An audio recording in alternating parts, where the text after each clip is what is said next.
Hello, my name is Al Fajriansyah. In this video, I will review chapter 8 about culture, structure, and agency, Tri's attempt at synthesis. Bourdieu argued that this embodied a distorting objectivism that arose thanks to the position of the social scientist as an observer.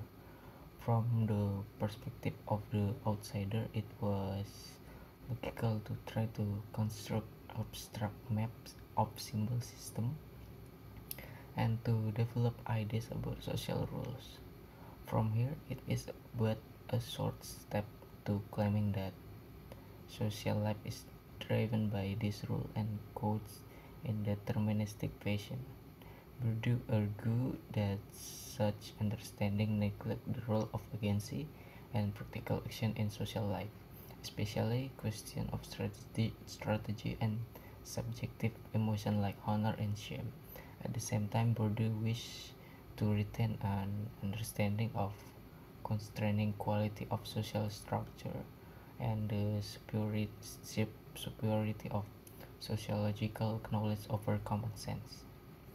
Anthony Giddens' theory of structuration is widely held to present one of the most influential efforts to overcome the division of micro and macro through an appreciation of the role of culture in social life.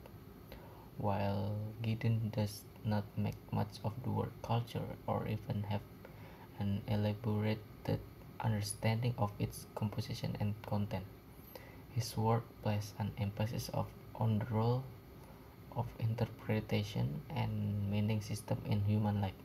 It should therefore be considered an important intervention in the field of cultural theory. Aside from sharing common knowledge or culture, Giddens suggests that there is another reason why human action tend to reproduce the social order. He claimed that people need to have sense of trust and that they fear uncertainty. He called this the desire of ontological security. According to Giddens, much of social life is routinized and conventionalized so that people feel safe and can enter negotiate a counter. Norbert Elias sees the self as a key tool for theorizing agency in cultural theory. His approach is historical and traces the way that the modern self has developed over the centuries. In his major work, The Civilizing Process, looked at book on manner and etiquette from the past several centuries, paying particular attention to more animal and biological function like eating, defecating, burping, and farting when comparing texts from various centuries. Elias noted that the number of prohibition increased over time. In his book From the Middle Ages, for example, it was recommended not to pull half-chewed food back into the communal pot, not to blow one nose on one clothes, and not to defecate in room and corridor.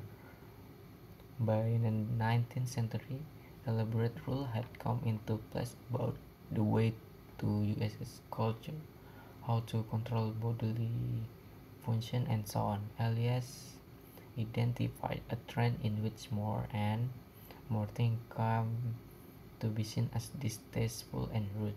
Moreover, these things tended to be hidden from public view, hence the rise of private bedroom, the toilet, and so on. Elias also wrote about increasing social restraint placed in the use of violence. In medieval society, by contrast, violence and killing are strictly regulated and tend to take place behind closed doors. Execution and abattoir are case in point. The Bourdieu theoretical work has yet to be wholeheartedly embraced. There can be little doubt that he has been the most successful of the three theories in sparkling middle range empirical inquiry into culture and society. Elias' work has exerted an influence into many areas, especially in Europe. In the field of comparative and historical research, more culturally minded scholars have been drawn upon Elias' interest in long-term change. In general, historians have made the rounding here, with sociologists lagging some way behind in the appreciation of his work. Representative, representative research makes us of detailed historical data to explore questions surrounding diverse topics such as punishment, sexuality, sport, death, and sexuality. Gideon's influence has also been mixed.